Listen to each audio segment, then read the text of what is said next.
откуда уже они взялись. Итак, самый первый мем у нас это «Шалтай-болтай всю серию вытянул». Шалтай-болтай это персонаж с первой части «Кот в сапогах», но во второй части его не появилось. И просто сзади на картинках этого фильма второй части находили его. И таким образом получилось название «Шалтай-болтай всю серию вытянул».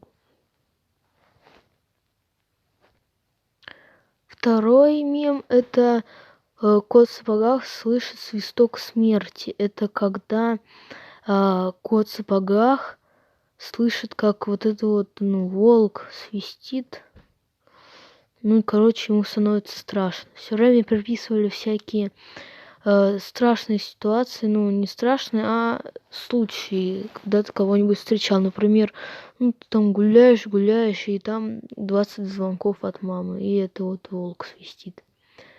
И также там было еще такое вот прикольное видео, там, где говорится, как хорошо проводили, но это с этим не связано. Там тоже «Кот в сапогах 2», и там, всякие вот эти вот всякие видео, причем сделано красиво. В принципе, все.